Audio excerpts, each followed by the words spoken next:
Once upon a time, in a faraway village, there lived an old man named Tar. Tar was not rich, but he had a very beautiful and happy family. He was a hardworking farmer, but he didn't have a farm of his own. Instead, he worked on other people's farms. Tar made sure his wife and children were always satisfied, even though they didn't have much. Tar's wife was beautiful and worked as a trader in the market, selling vegetables and fruits. Every morning she prepared her goods with a smile and went to the market to support the family. Tar and his wife had 3 children, 2 sons and a pretty daughter. They were all happy and loved each other deeply. Though they didn't have much money, their home was filled with love and joy.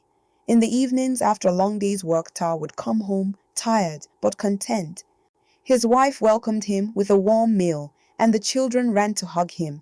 They would sit together, laugh, and share stories. Tar's life was simple, filled with love and joy, showing that true wealth is measured by the happiness shared with those you care about.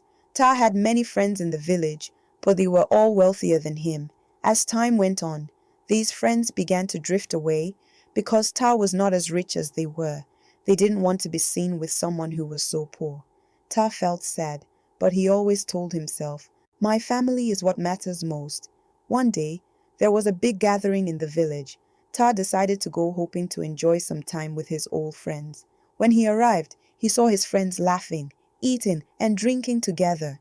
They seemed happy to see him at first and invited him to join them.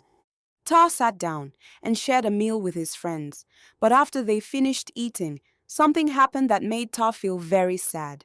One of his friends stood up and said, "Tar, since you are not as rich as us, you should pack the plates." Tar was shocked.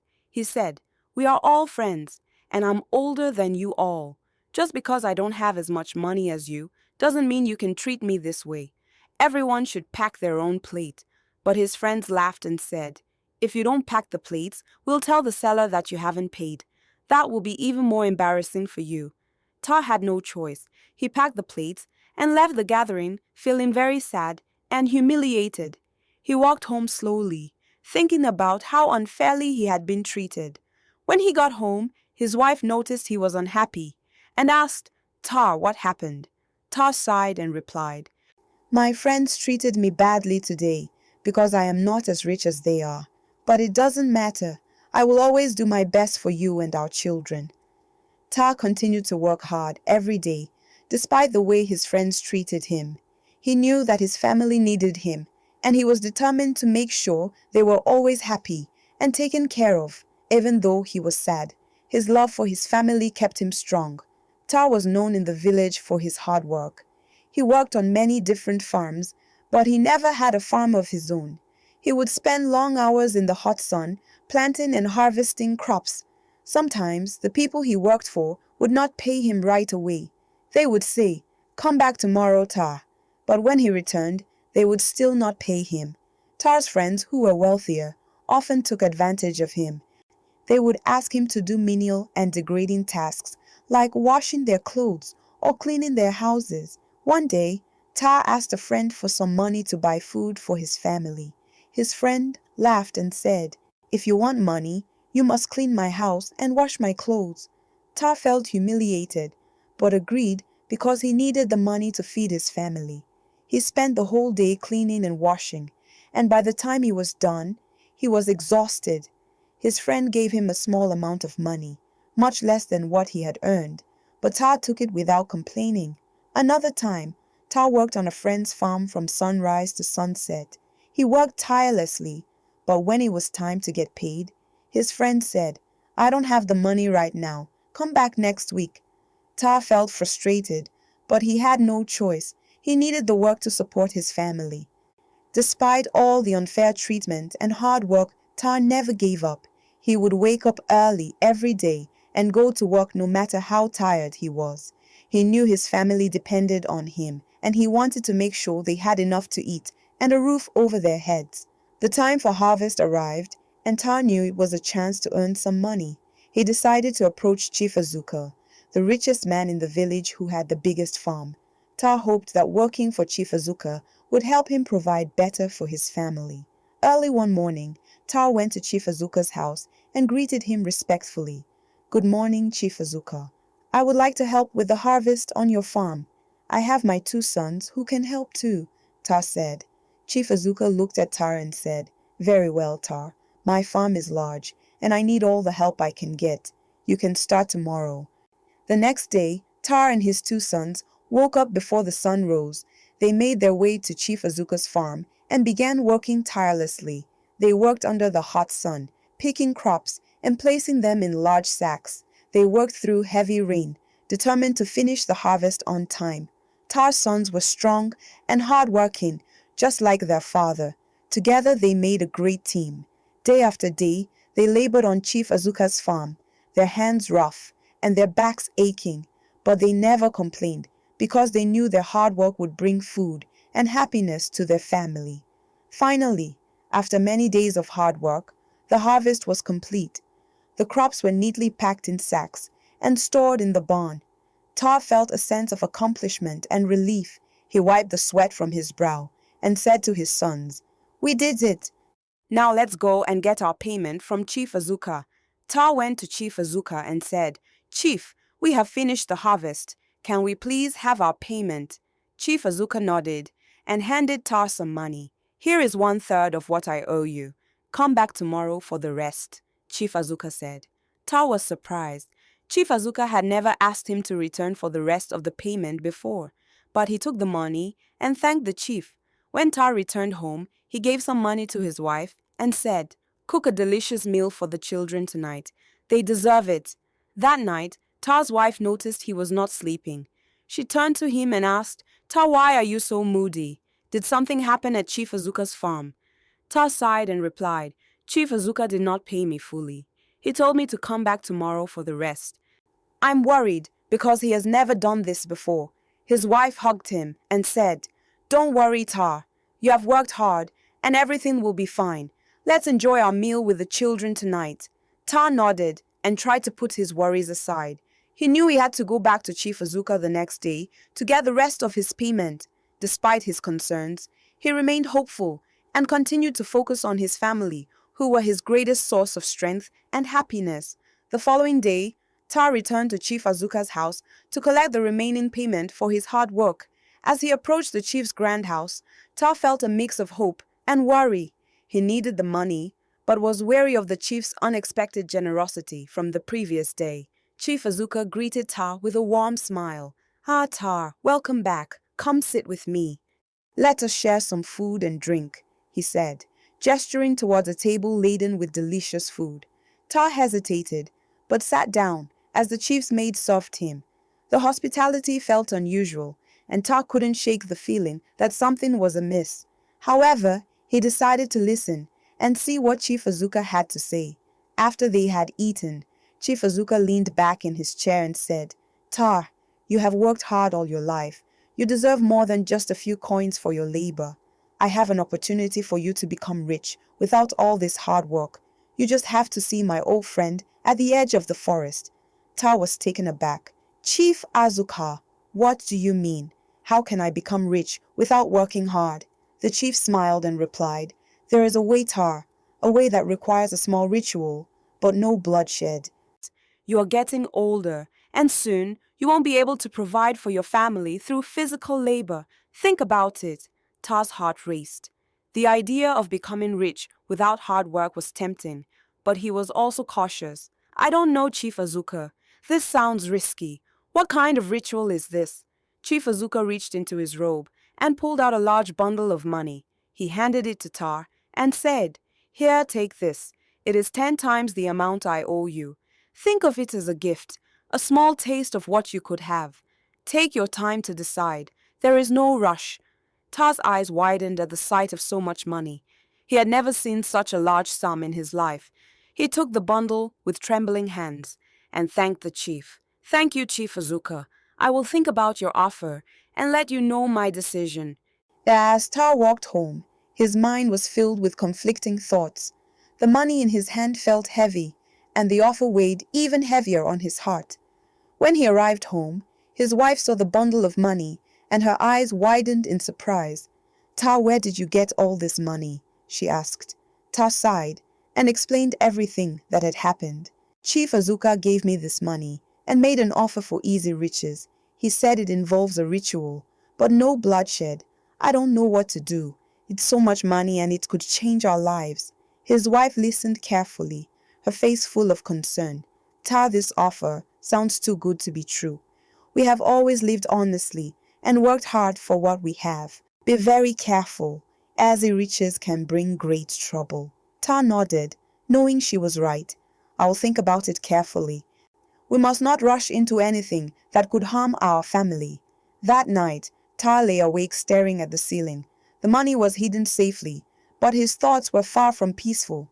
He knew he had to make a decision soon, but he wanted to ensure it was the right one for his family. The promise of easy riches was tempting, but the unknown risks kept him cautious. Ta spent the next few days wrestling with Chief Azuka's offer. The bundle of money was a constant reminder of the wealth that could be his. He thought about his family, his children's future, and the endless struggles they had faced. The temptation of an easy life was hard to resist. One evening, as the sun set, Ta made up his mind. He decided to accept Chief Azuka's offer, hoping it would bring prosperity to his family. He told his wife, "I have made my decision. I will go to the forest edge tomorrow and meet the old man for the ritual." His wife looked at him with worried eyes, but nodded. "Ta, please be careful. Our family's happiness means more than wealth. Promise me you will come back safe." Ta hugged her tightly and promised, "I will come back safe. This is for our future." The next day, Ta made his way to the forest's edge, where the old man lived.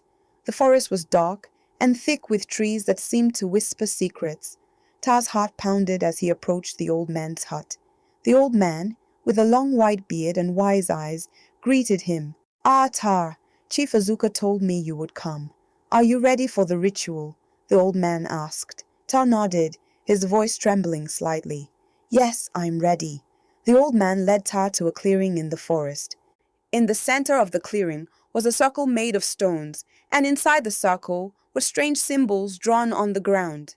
The old man began to chant, his voice low and rhythmic, filling the air with an eerie feeling. Ta stood in the circle, feeling a mix of fear and anticipation. The old man approached him with a small bowl of dark oil and said, "This ritual will grant you wealth, without shedding blood. Rub this oil on your body, and the gods will bless you." Ta took the oil, and with trembling hands, began to rub it on his skin. The old man continued to chant, and the air around them seemed to shimmer. As Ta applied the oil, he felt a strange warmth spread through his body.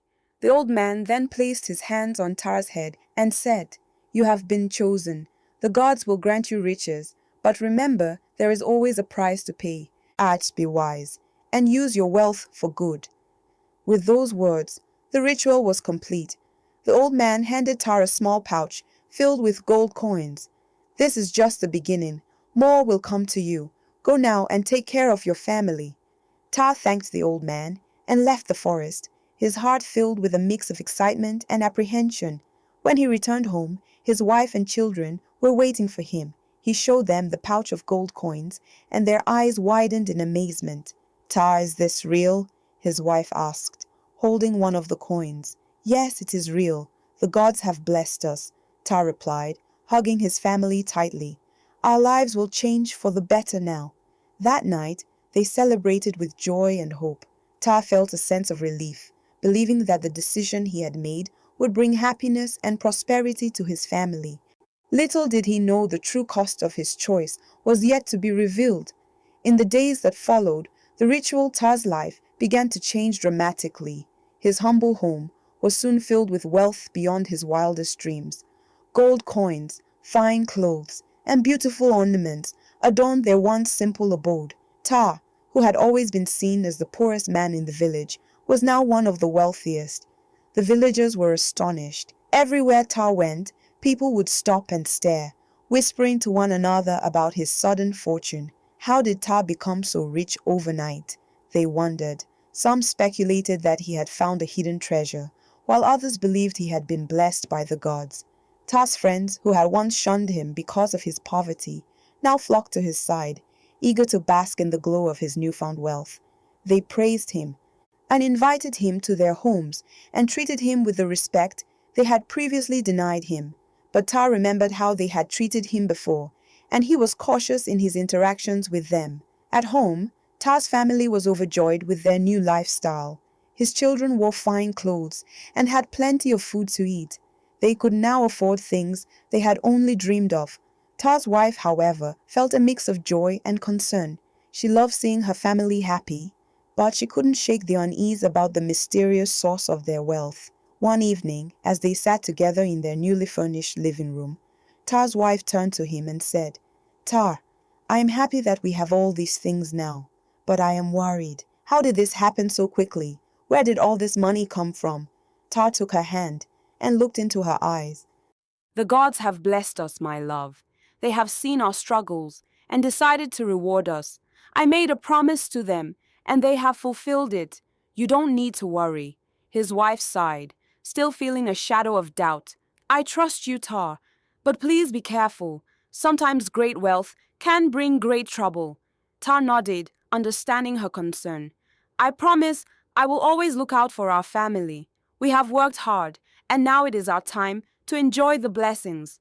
As days turned into weeks, Tar's wealth continued to grow. He invested in land, bought more livestock, and even started his own farm. The villagers' curiosity only grew, but Tar kept the secret of his wealth close to his heart, sharing it with no one. Despite the luxurious life they now led, Tar's wife kept a close watch on her husband. She noticed how he seemed more distant and preoccupied at times, as if a burden weighed heavily on his shoulders. She knew Tar loved their family dearly, but she couldn't help but wonder if the price of their newfound wealth was higher than they realized. For now, the family enjoyed their prosperity, and the village buzzed with stories of Tar's transformation. Little did they know, the true test of Tar's choices and the price of his wealth was still to come. As Tar's wealth grew, his old friends who had once abandoned him due to his poverty began to return. They were eager to be close to him again, drawn by his newfound riches. Every day, they would visit Tar's house, showering him with praise and asking how he had become so wealthy so quickly. One afternoon, as Tar sat in his grand living room, a group of his old friends came to see him. They brought gifts and spoke with exaggerated enthusiasm about how happy they were to see him doing well. "Tar, old friend," one of them said, "we are so proud of you. You have achieved so much in such a short time. Please tell us your secret. How did you become so rich?" Tar smiled politely, but felt uneasy. He knew that revealing the true source of his wealth would bring trouble. "I have been blessed by the gods," he replied. "They saw my hard work and decided to reward me." His friends exchanged glances, not entirely convinced. One of them leaned closer and said, "Come now, Tar. We are your friends. You can trust us. There must be more to it than just divine blessings." Tar maintained his calm demeanor. "It is the truth. The gods have been kind to me. I cannot explain it any other way." His friends were persistent. They visited him regularly, each time trying different ways to coax the secret out of him. They would flatter him, bring him lavish gifts, and even offer to share their own wealth in exchange for his knowledge. "Tar, think of how much more we could achieve together," another friend suggested. "If you share your secret, we can all be wealthy and powerful." But Tar remained firm. He knew that the secret of his wealth was not something he could share lightly. It was tied to a dark ritual, and he didn't want to drag anyone else into the dangerous path he had made. "I appreciate your offers, my friends, but I must decline. I cannot share what is not mine to give," Tar said. As time went on, his friends' persistence began to wane. They grew frustrated with Tar's reluctance and started to distance themselves once more. Some even whispered behind his back, Spreading rumors and speculation about the true nature of his wealth. Tar felt the strain of their suspicion and the weight of the secret he carried. Despite the luxurious life he now led, he often found himself longing for the simple, honest days before the riches came. He missed the genuine companionship he once had, even if it was tainted by poverty. At home, Tar's wife noticed his troubled demeanor. One evening, as they sat together, she gently asked, "Tar, what is bothering you? I see the worry in your eyes. Tar sighed deeply and said, Our friends, they keep asking about our wealth. They do not believe it is just the God's blessings. I cannot tell them the truth, but their questions never stop. His wife squeezed his hand and said, We must stay strong, Tar. We have each other, and that is what matters most. Let them talk. As long as we know the truth, we can face anything. Tar nodded, grateful for her support. He knew that the journey ahead would not be easy, but he was determined to protect his family and the secret of their wealth. The return of his friends had reminded him that true loyalty and love could not be bought, and he cherished the genuine bond he had with his family above all else. With his wife's reassurance, Tar resolved to face whatever challenges lay ahead, knowing that their strength as a family would guide them through even the darkest times. One quiet evening, as the sun dipped below the horizon, a messenger arrived at Tar's house with a message. The old man from the forest had summoned Tar. The message was brief and ominous, causing a shiver to run down Tar's spine. He knew that the old man's summons could only mean one thing, a demand. The next morning, Tar made his way to the edge of the forest where the old man lived. His heart pounded with each step, dread gnawing at his insides. When he reached the old man's hut, he found the old man waiting for him, his expression grave. Tar, the old man said, his voice as ancient as the trees around them. The time has come for you to fulfill your part of the bargain. The gods demand a sacrifice. Tar's heart sank. What kind of sacrifice? He asked, his voice trembling. The old man looked at Tar with piercing eyes. You must sacrifice your only daughter Amina to the gods. It is the price for the wealth you have received. Tar staggered back, his mind reeling with horror. No, not Amina. She is my only daughter. I cannot do this. The old man's face remained impassive. If you do not fulfill the god's demand, you will lose everything, and the wealth, your sanity, and your life. The gods will take back their blessings, and you will be left with nothing. Tar felt as though the ground had shifted beneath him. The thought of losing Amina was unbearable. She was the light of his life, kind and gentle, loved by everyone in the village. He could not fathom the idea of sacrificing her. Please, there must be another way, Tar pleaded, his voice breaking. I cannot harm my daughter. The old man shook his head. There is no other way. You have 7 days to make your decision. If you do not sacrifice Amina, the gods will take her themselves, and you will suffer the consequences. Tar returned home, his mind a whirlwind of fear and despair. He couldn't share this burden with his wife. The thought of telling her was too much to bear. Tar couldn't sleep. The old man's demand haunted him. Or sacrifice Amina. How could he even think of it? Yet the threat was clear. Refuse, and he would go mad, and his secret would be exposed. Tar paced the floor, his mind in chaos. I can't do this to my daughter, he whispered to himself. But the fear of losing everything, his wealth and his sanity, gnawed at him. During the day, Tar watched Amina play, her laughter piercing his heart. She's my only daughter, he thought. But then the old man's voice echoed in his head. You have 7 days, or the gods will take her themselves. Tar tried to rationalize. I still have 2 sons, he thought. They can carry on the family name. He knew it was a terrible thought, but the fear of losing everything pushed him closer to making the unthinkable decision. His wife noticed his turmoil. Tar, what is wrong? She asked, but he couldn't tell her. He just shook his head, muttering, everything will be fine. The days passed, each one heavier than the last. On the 5th day, with his heart breaking, Tar finally decided to follow through with the ritual. The fear and the old man's threat left him feeling like he had no choice. He hoped somehow this terrible act would protect the rest of his family, but the decision tore at his soul, and he knew he would never be the same again. On the 5th night, Tar's heart was heavy with dread. He prepared the drink and the black oil as instructed by the old man. His hands shook as he mixed the concoction, knowing the terrible purpose it served. Tar found Amina playing in their yard. Amina, come here, he called softly. She ran to him with a smile, trusting her father completely. Drink this, my dear, and use this oil. It's very important. Amina hesitated, but took the drink.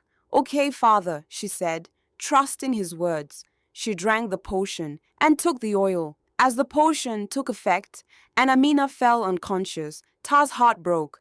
He carried her to the forest, each step feeling like a weight on his soul. Tar reached the clearing, where the ritual was to take place. He laid Amina gently on the ground, her face peaceful and unaware of the horror about to unfold. He took a deep breath, his hand shaking as he prepared to complete the ritual. "I'm so sorry, Amina," he whispered, tears streaming down his face. He knelt beside her, the weight of his decision crushing him. Just as he was about to proceed, a piercing scream shattered the silence. "Tar, no!" It was his wife, her voice filled with desperation. She had followed him, suspecting something was terribly wrong. The villagers, awakened by her scream, rushed to the forest, their torches lighting up the darkness. They found Tar kneeling over Amina and quickly restrained him. His wife ran to Amina, tears streaming down her face as she cradled their daughter. "What have you done, Tar?" she cried, her voice trembling with shock and grief. The villagers took Amina to the herbalist, hoping to undo whatever had been done to her. Tar was left behind, his heart shattered by the enormity of his actions and the realization of what he had almost done.